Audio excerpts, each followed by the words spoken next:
Is Pinterest the right strategy to grow an online business in 2026? Hey, it's Heather here, the money making connector.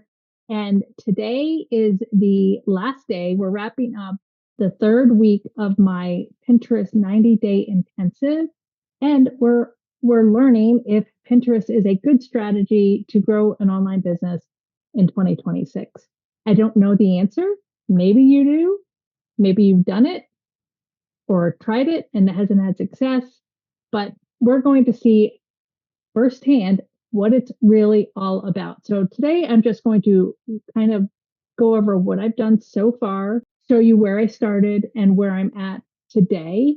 So with that being said, I'm going to do a quick screen share. I'm going to show you where I started and where I'm currently at. You can see followers. This is probably the least thing that I'm concerned about. I don't really care about followers. Of course, they're important, but it started with 67 followers and about 424 impressions over a 30-day time span. So basically, this was the day I did my first video on YouTube announcing that I was doing this. And then this was the next day when I was getting everything set up. So it went up a little bit just after that. Now I'm just going to show you. Okay, so this is where I am today. I took this morning from my phone. I have added a couple of followers, just three. And my impressions for the last 30 days has gone up to 2,200 as opposed to 424, with a total audience of 304 as opposed to 142, and engaged audience up 23 from 8. So that's where I'm currently at today. That's the statistics taken from my phone this morning. And then I'm going to show you real quick. That's the statistics there. And then here on Pinterest, just so you can kind of see it this way, those are basically the same numbers. And then there's a graph of the view. And then here is what I thought was interesting is I had hid these two pins were before I started, just where they're at. They keep getting traction, even though they were orphaned pins. I've now added them to two of my current boards and then my rest of the pins. And then I'm going to show you.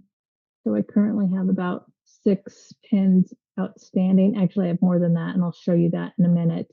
But these are my boards, or these are all my pins that I have done in the last 3 weeks, so 21 days that I've been doing. That's quite a lot of pins. And we look at the 11 boards that I've created since then and see how we are as that. Again, I told you my goal was to have all the pins by the end of the first 30 days, have at least 15 pins per board. I'm not doing great on a lot of them. My Gen X Wellness, I'm at 14 pins, and my World Cup, I'm at 17. And then the other ones, I'm just now starting to get a little bit of traction, but some of the boards still only have 3, 2, 1. So I'm working on that. What I've set up, so you kind of start going down a little bit of a rabbit hole when doing this is, oh, I need to do this. Oh, I need to do that. So there are quite a few things that, yeah, you can pin, but your strategy should be that every pin should take you to something, whether it's purchasing a product, a blog post, a freebie. Those are generally the 3 actions that you want people to take. Most of the time you want them to be going to your affiliate link, whether it's on Amazon or the company. So I struggled with that. I wanted to provide value, but I also wanted to be generating income, which I haven't seen a rise in my offsite income on Amazon yet, but I did join a couple of affiliate programs. So I don't want everything to be on Amazon because honestly, Amazon has the lowest percentage of commission that you get. And there's a lot of rules and smallest window for cookies. So I'm trying to find good products that I feel good about sharing with my audience. At the same time, I'm also trying to create systems so my process is good. So what I've done is I did set up a blog. I have about 9 blog posts currently. So I have lots of blogs that I can send people to, which is good. But at the same time, you want your blogs to then lead to a transaction, lead them to make a decision of buying of some sort or giving them enough value. So I have 9 blog posts, and for this week, I focused on creating my freebie. My freebie, I'm going to show you everything. Actually, I'm going to share my screen, and I'm going to show you my blogs, and I'm going to show you my freebie, and then which freebie I will say took several hours to get set up. You need to create it, and you need to create a landing page, and then you need to create an email sequence. And I am using Kit. The first sequence is free. So the more freebies that you have, you're going to need another sequence. So would have to start paying for that. But again, I haven't really purchased anything just yet. I personally love analytics. So I am testing out Tailwinds, which is a scheduler for Pinterest, but they have a lot of analytics. I don't necessarily love the scheduler. I think it's a little bit confusing, but what you can do in Tailwinds is you can create a carousel post. You might be able to do it in Canva, which Canva also can schedule your pins out for you. So that might be a opportunity to save money and not buy Tailwinds. Tailwinds does have a free program. It just happens to be in my Tailwinds you can schedule.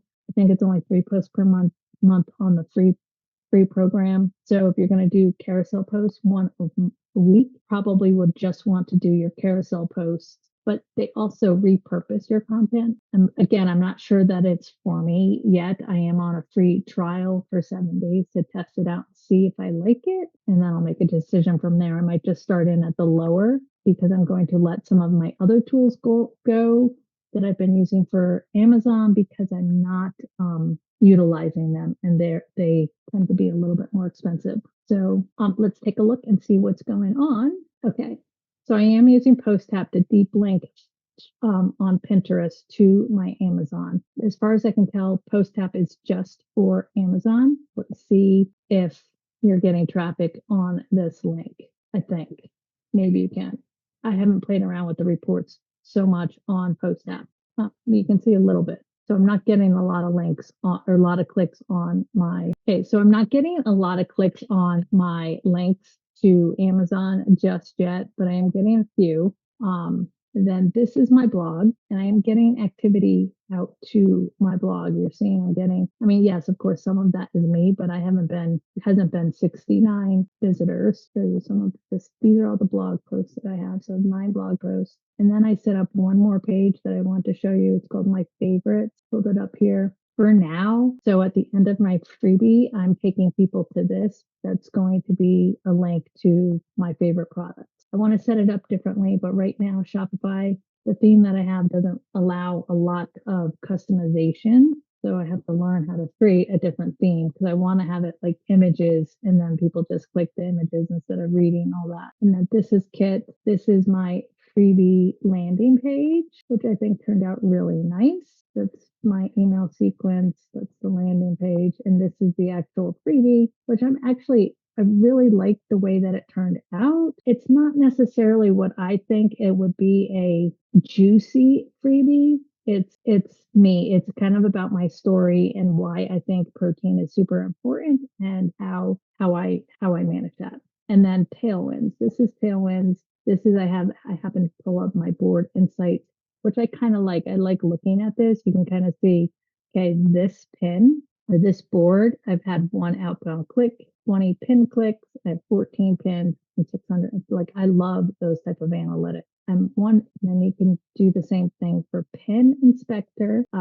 And again, this was an old post that I repinned. It was an orphaned pin, but I like it. And I pinned it on March 11th. I've had 1 pin, no outbound click. So we'll see if that does anything, but you can kind of see the impressions. So I have a lot of pins that don't have any impressions at all, and some that don't have any clicks, but this is how you can kind of see what pins are working and what's not, which I haven't really dove into that too much to know exactly what that's doing. So we're going to stop sharing. So that's kind of what I've been doing. That's 3 weeks on my Pinterest intensive. I'm still posting or pinning every single day, 3 to 5 pins. I did realize that weekends, you actually might want to have more pins than you think, which Tailwinds is kind of good because it does kind of look at your audience and tell you what is a good time for you to be posting.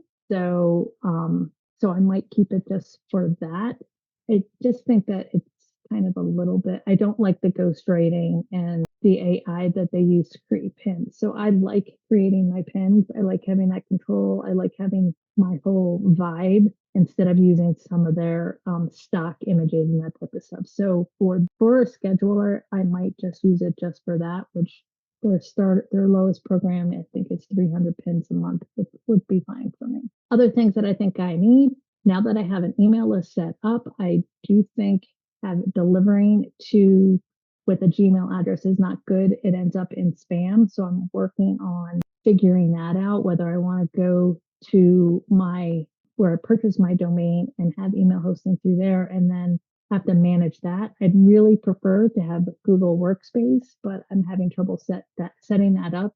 That's a cost about, it's anywhere from $3.50 per month to $7 a month, which is not a lot. But if you do email hosting at your domain, it's like $25 a year. So I just think it would be easier to manage all my email, personal and business, in one platform. So that's why I want to do that. That's the only other cost so far that I think that I'll need, but I'm letting other things go. I love EasyPinGPT, Oink for influencers. I'm probably going to and I think those two things are um, Oink for influencers is about $25 a month, and which I love the tools that he has in there. I have a link in the show description for that. EasyPinGPT, I'm not sure how much I paid for that. There's a link to that. FluencerFruit I love, but because I'm not doing as many Amazon videos, Oink is enough for the research that I need. And so that's going to save me about $100 a month because that's $99 for the plan I have. I also have another one that was helping me repost my Amazon videos to YouTube.